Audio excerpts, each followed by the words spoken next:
Please sir, कुछ बोलूं या पहले देखना है? मजा आ रहा है? आप सबसे पहले आए होंगे तभी सबसे आगे की सीट मिली है ना? उन्होंने कुछ कुकर्म करे होंगे जो सबसे पीछे बैठे हैं, लेट आए होंगे, है ना? मैं यहाँ पे बस आपको देखने आई हूँ। तो मैं कुछ ना बोलूं, मतलब आराम से खड़ा रहूं? मुझे तो बिलीव नहीं होता जब मैसेज आया कि मेरा नाम शॉर्ट लिस्टेड हो गया है। मतलब मुझे लगा था भी बोलते कोई फ्री में बुलाते नहीं है। अच्छा, मतलब आप मेरे सेशन सारे देखते हो लेकिन मेरे को चोर समझते हो? मतलब आपको लगता है मैं झूठ बोलता हूँ कि फ्री में कुछ नहीं होता है? मतलब दिखाता हूँ फ्री, यहाँ पे आकर के मैं सबके जो भी आपके कंगन है, सोने के चेन है, ये सब उतार लेता हूँ। मतलब आपको ये लगा था, या फिर पीछे से पैसे खाता हूँ? तो अब जो टॉपिक है वो है fear, how to conquer our fears. कितने चाहते हैं ये हो आज के सेशन का टॉपिक? ऑलमोस्ट सब चाहते हैं। तो अब हम क्या कर सकते हैं आज के सेशन में कि आप में से जो भी बोलना चाहते हैं वो अपने हाथ ऊपर करेंगे। आप बताएंगे कि आपके अंदर सबसे बड़ा डर क्या है। हाँ, इनको माइक दे दीजिए। इंसल्ट होने का डर। लाइक अभी मुझे कैमरे के सामने बोलने का भी डर था कि मैं बोलूं कि नहीं बोलूं, बट आई थॉट कि बोलना चाहिए। इसको कह सकते हैं fear of being laughed eight. हाँ। ये कितनों के अंदर है ये फियर कि अगर मैं आपको अभी कहूँ यहाँ पे स्टेज पे आकर के यहाँ पे 5 मिनट के लिए खड़े होना, लोगों को हंसाना है कुछ भी बोल करके, तो कितने हैं जिनको डर लगेगा? कोई भी कुछ भी सोच रहा है आपके बारे में, उसमें कोई प्रॉब्लम है? कोई प्रॉब्लम नहीं है। वो सोच ले बेवकूफ आपको या मुझे, मैं अपने पे रखता हूं, आप पे नहीं रहा, कहीं आपको बुरा ना लग जाए। मेरे को अगर कोई आप में से बेवकूफ समझ रहा है उसमें कोई दिक्कत है? बेवकूफ बोल रहा है उसमें दिक्कत है? क्यों नहीं है? दिक्कत तो है। जब बोलते हैं वो खुद ही होता है। ये तो मेरे को बच्चों की याद आ गई। जो बोलता है कुत्ता, तू जो कुत्ता बोलता है वो खुद ही कुत्ता होता है। तू कुत्ता। हाँ। कभी कभी जान करके बेवकूफों वाली हरकतें करो। डर से ना लड़ने के 2 तरीके होते हैं। एक है कि आप उस सिचुएशन में पहुंच गए। कई बार होता है हम चाहते नहीं है लेकिन एक सिचुएशन में हम पहुंच जाते हैं जहां पर वो डर हमारे आमने सामने होता है, तब हमें पता ही नहीं है कि हम उससे कैसे लड़ें। एक है ऐसी कोई सिचुएशन नहीं है आपकी लाइफ में और आप खुद उस सिचुएशन को क्रिएट कर दो, तो सेफ एनवायरनमेंट है। आप समझ पा रहे हो ना? एक है आपको पानी से डर लगता है, तो एक है कि जब बाढ़ आ गई है या कहीं पे डूब रहे हो तब तैरना सीख रहे हो। एक है सेफ एनवायरनमेंट में, यानी किसी स्विमिंग पूल में आप तैरना सीख रहे हो, उसमें तो कोई रिस्क नहीं है, कोई डर नहीं है। ऐसे ही ये जो डर है वो है कि कहीं मैं बेवकूफ ना लगने लगूं।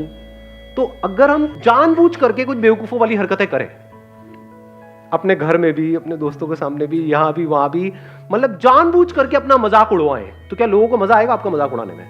नहीं। मजा किसका मजाक उड़ाने में आता है? अपने ऑफिस में, घर में, यहाँ पे वहां पे।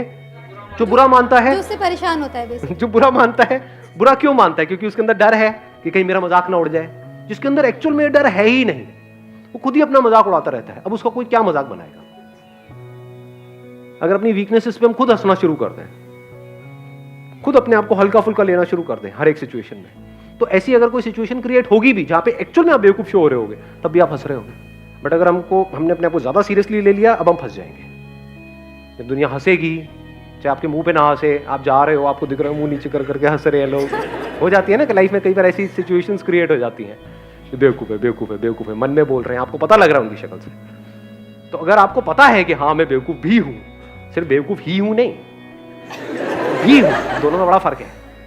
कुछ लोगों का ये भी हो जाता है कि हाँ मैं तो बेवकूफ हूं, रोते रहो बेटा, मैं बेवकूफ भी हूं, तो कोई दिक्कत ही नहीं है। आंसर मिल गया आपको? हाँ।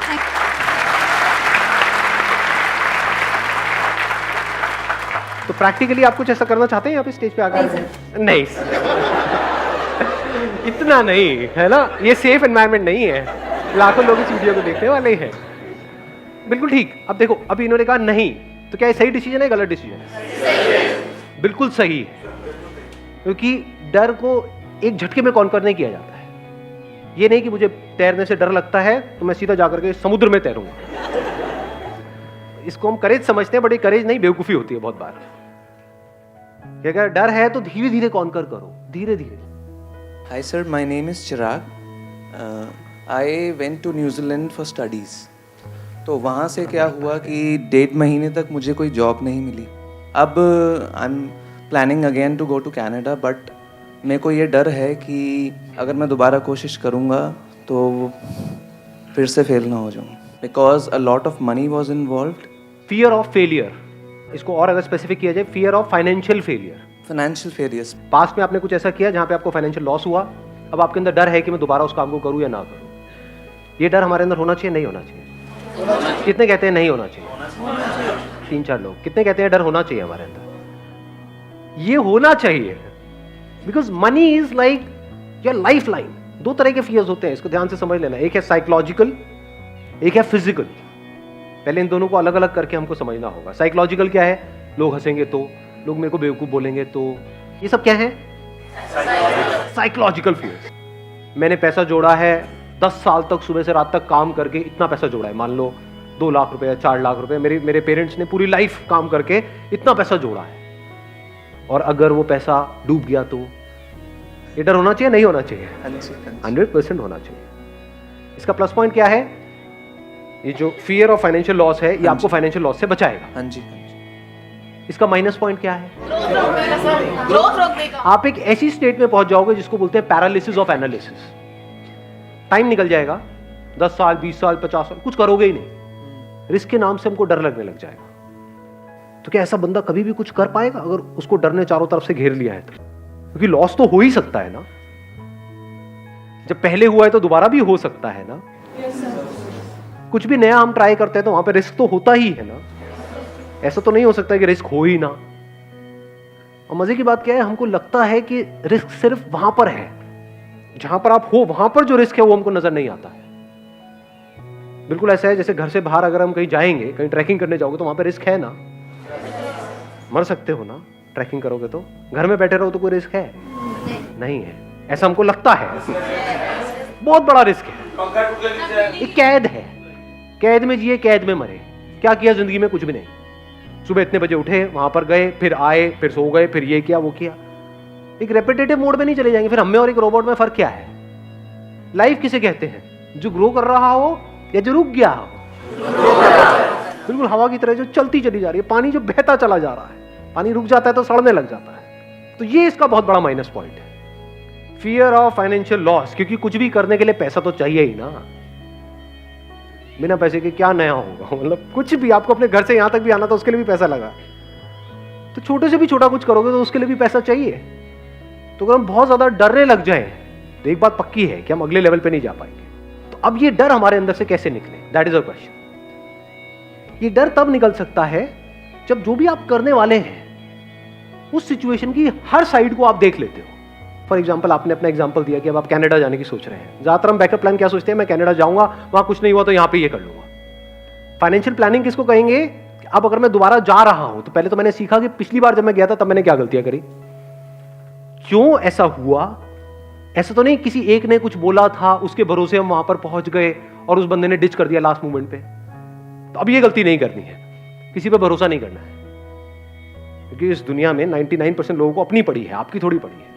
तो अब क्या यहाँ पे इस रिस्क को कैसे कवर किया जाए, या इस डर को अपने अंदर से पूरी तरह से कैसे निकाला जाए कि अब अगर मैं वहां जा रहा हूं तो जो भी आप सोच के जा रहे हो कनाडा, वो नहीं हुआ तो मैं क्या करूंगा? वापस आके नहीं, वहीं पे वहां गया, जाते ही 2 दिन के अंदर अंदर मैंने ये किया, इस पर्सन से मिला या ये इंटरव्यू दिया, ये किया। वो इंटरव्यू पहले से प्लान्ड है, 10 इंटरव्यूज पहले से प्लान्ड है। ये 10 में भी हर जगह ना हो गया, अब मैं क्या करूंगा? क्या वापस आ जाऊंगा? वहां पे और क्या किया जा सकता है? उसको भी आपने प्रायोरिटाइज कर दिया है। ये नहीं हुआ तो ये नहीं हुआ तो ये नहीं हुआ तो ये नहीं हुआ तो ये नहीं हुआ तो ये नहीं हुआ तो ये। तो आपके फेलियर होने के चांसेस बहुत कम हो गए। तो डर निकल गया।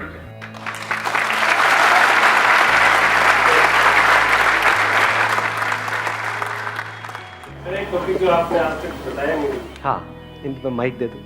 अभी एक्चुअली में होता क्या है, जिनके पेरेंट्स है, मतलब घर बना हुआ है, जैसे ज़रूरत का सामान है, रोटी कपड़ा और मकान है, वो तो सारे रिस्क ले सकते हैं। जो मेरे जैसे खुद चल के, जिन्होंने मतलब कुछ नहीं था हमारे पास, फिर मैंने एक अपना स्टैंडर्ड बनाया, घर बनाया, ऑटोमेटिक गाड़ी ली, सरकारी नौकरी, सरकारी अफसर बना, सब कुछ बन गया।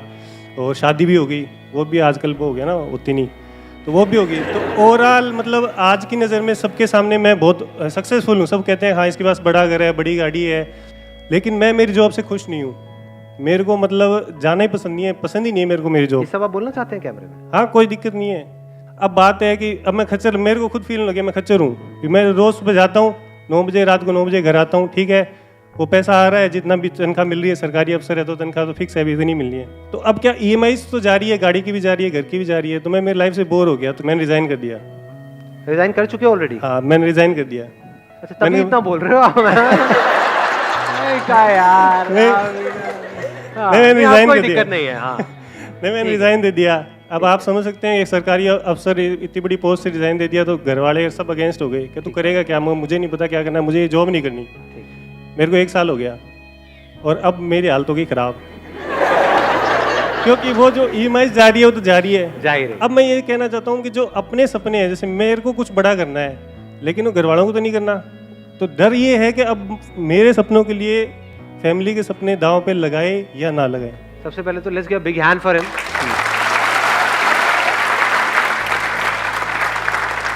ये जो इतना खुल के बोल रहे हैं, ये बोलने के लिए बहुत करेज चाहिए। तो अब पॉइंट आता है इसका सॉल्यूशन क्या है, कि अभी बेसिकली जो प्रॉब्लम है वो है कंफ्यूजन। समझ नहीं आ रहा है हम क्या करें, नंबर 1। नंबर 2, अब जो ऑलरेडी खर्चे बंद गए हैं और एक लाइफस्टाइल, एक स्टेटस है, उससे नीचे कैसे आए।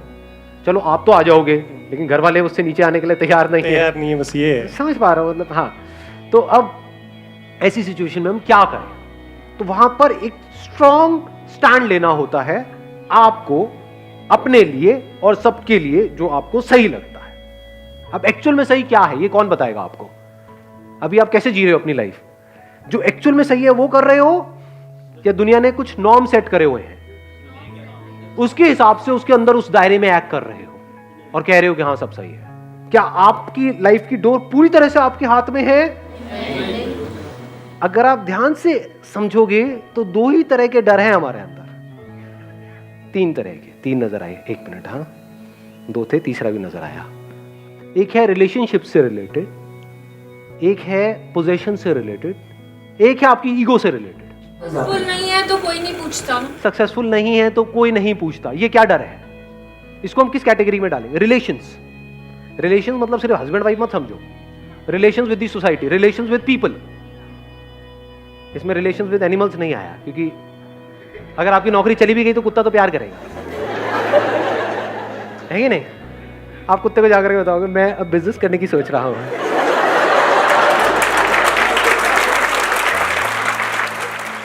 लेकिन अगर किसी और रिलेशन में किसी को बताया तो वो क्या करेंगे? They will not act out of love. उनको आपकी थोड़ी पड़ी है कि आप अंदर ही अंदर फ्रस्ट्रेट हो रहे हो। They will act out of fear.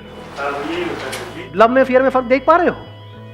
Love हमको आजाद करता है, फियर हमको छोटा बनाता है, सेल्फिश बनाता है। तो अब इसमें क्या करना है कि अगर they are all acting out of fears, तो पहले आपको फियरलेस होना है, तब देयर इज अ पॉसिबिलिटी कि आपके आसपास में जो लोग हैं वो फियरलेस हो सकते हैं। ये जो फियर्स हैं, अगर इसको हम एक एक करके फटाफट से देखें, फियर रिलेटेड टू पोजेशंस, चीजों का डर, चीजों को चले जाने का डर। ये डर कैसे निकलेगा? बिना चीजों के जी के देख लो, 10 दिन 15 दिन। बहुत सारे लोगों के साथ क्या होता है, जब ये चीजें उनसे कोई छीन लेता है तब उनको समझ ही नहीं आता है मैं क्या करूं। तब ज्यादातर लोग ऐसे में या तो बिल्कुल ही अंदर से खत्म हो जाते हैं, डिप्रेशन में चले जाते हैं। ये जो लाइफस्टाइल होता है एक तरह का, उसको खोने का डर कब निकल सकता है? जब आप एक्चुअल में ऐसे जी रहे हो कि आपके पास शायद पैसा बहुत है, लेकिन आप बड़ी से बड़ी गाड़ियों में भी घूम रहे हो और पैदल भी घूम रहे हो, स्कूटर पे भी घूम रहे हो। गाड़ी का मतलब क्या है? चाहे छोटी हो चाहे बड़ी हो, कहीं पहुंचने के लिए है ना। गाड़ी का और एक्चुअल में रोल क्या है? और कोई रोल है? बाकी सब यहां है, साइकोलॉजिकली है कि मेरी गाड़ी तेरी गाड़ी से बड़ी है, उसको क्या, सो व्हाट। मतलब अपनी सेटिस्फैक्शन आप ढूंढ रहे हो औरों की आंखों में, उनको जला करके आपको सेटिस्फैक्शन मिल रही है। होता नहीं है जब नई नई गाड़ी लेते हैं और कोई बाइक पे उसको ऐसे देखते हैं, देख गरीब देख। तो क्या करना होगा? ये डर कैसे निकलेगा? अकेले में कम से कम रिसोर्सेज में अपने साथ में टाइम स्पेंड करो। कुछ दिन तक किसी गुरुद्वारे में जाओ, वहां पे जाकर के खाना खाओ, देखो कितना टेस्टी है, फ्री है, है नहीं है? तो आपको ये पता होना चाहिए कि कैसे कम से कम पैसे में या बिना पैसे के भी मैं जी सकता हूं और खुश रह सकता हूं। इतनी अकल होनी चाहिए। इसको और अगर सिंपल करूं, अपने अंदर झांक के देखा मैं किन चीजों पर डिपेंड हूं जिसके बिना मैं फड़फड़ाने लग जाता हूं, किन लोगों पर डिपेंड हूं। हैबिट पड़ जाती है ना एक तरह की, जिनके साथ हम रह रहे होते हैं, चाहे अंदर से लड़ाई झगड़े होते हैं लेकिन आदत पड़ गई है। जैसे फॉर एग्जांपल आपको एडिक्शन है कि भाई डेली मेरा ये फ्रेंड है, मेरे को उसके साथ में टाइम स्पेंड करना ही करना है। एक फ्रेंड सर्कल बन जाता है, एक मिनट सुनना, एक फ्रेंड सर्कल बन जाता है 5-7 लोगों का, उसमें पता है वो सब मिल करके आपकी ले रहे हैं, मतलब जो भी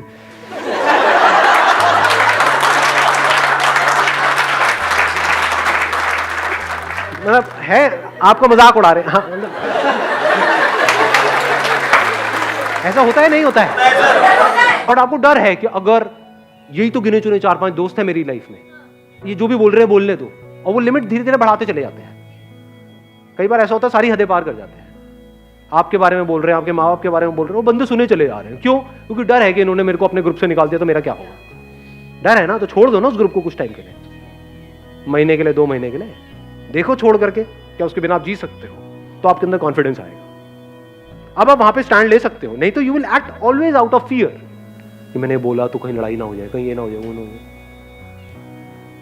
डर में किसी के साथ रह रहे हो, ये कोई रहना होता है? डर में कोई आपके साथ रह रहा है, कोई रहना है? रहना है तो प्यार को फाउंडेशन बनाओ ना। प्यार का मतलब क्या होता है? तुझे जो करना है कर, साथ रहना है रह, छोड़ना है छोड़ दे, कल छोड़ना है कल छोड़, अभी छोड़ना है अभी छोड़। कोई और समझ आ जाए तो बहुत बढ़िया है, जाओ।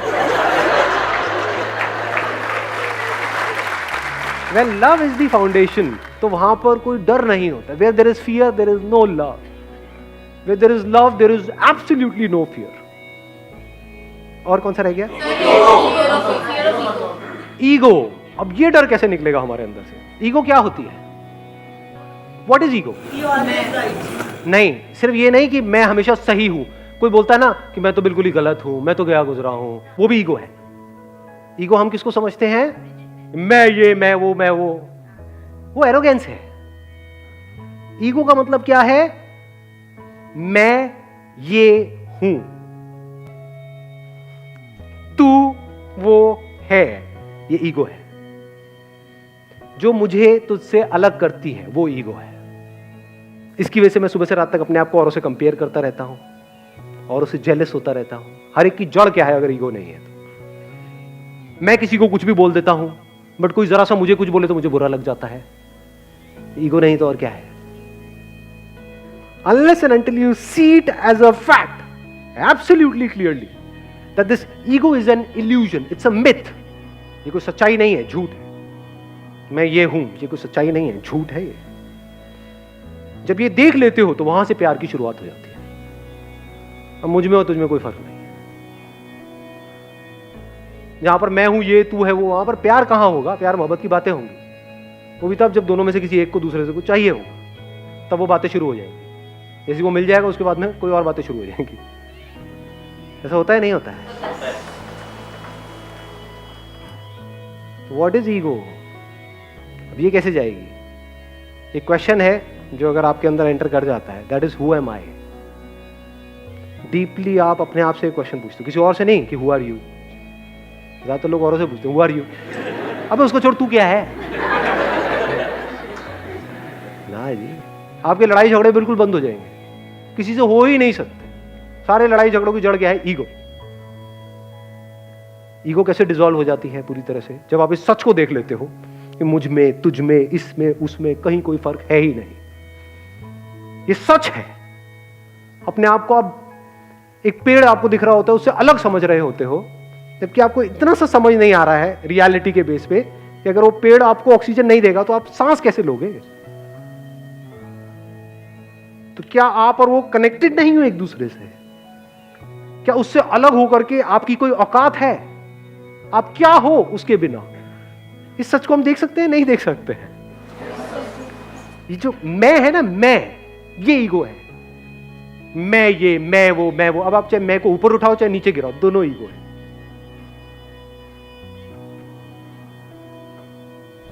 सुबह से रात तक यहीं पे हम जीते हैं, यहीं पे मर जाते हैं। इससे जब आप बाहर निकलते हो तब आपको कुछ नजर आने लग जाता है। तब एक नई दुनिया का रास्ता आपके लिए खुल जाता है जो इस दुनिया से बिल्कुल अलग है। वहां पर मैं और तू कहीं पर भी नहीं है। जैसे फॉर एग्जाम्पल, मैं एक छोटा सा एग्जाम्पल दूंगा, I am not too sure आप कैसे देखोगे। कभी प्रैक्टिकली 20 मिनट के लिए, आधा घंटे के लिए बैठ करके यहाँ पे इस पे ध्यान लगाना, तो आपको समझ आएगा क्या है। ये जो 2 उंगलियां है ना, ये अलग अलग है, ये अलग है, ये अलग है, बिल्कुल इस तरह से जैसे आपकी बॉडी और ये बॉडी अलग अलग है। पर जैसे ही इसको हम जोड़ते हैं तो कुछ देर बाद ये एक हो जाती है। यहाँ पे एनर्जी आपको फील होगी, फिर धीरे धीरे वो एनर्जी इतनी तेजी से फ्लो करने लग जाएगी कि उंगलियां फील होनी आपको बंद हो जाएगी।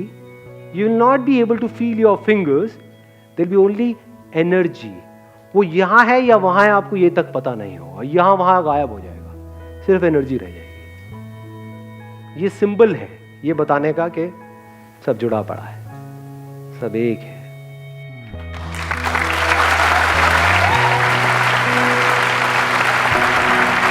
Thank you so much ji.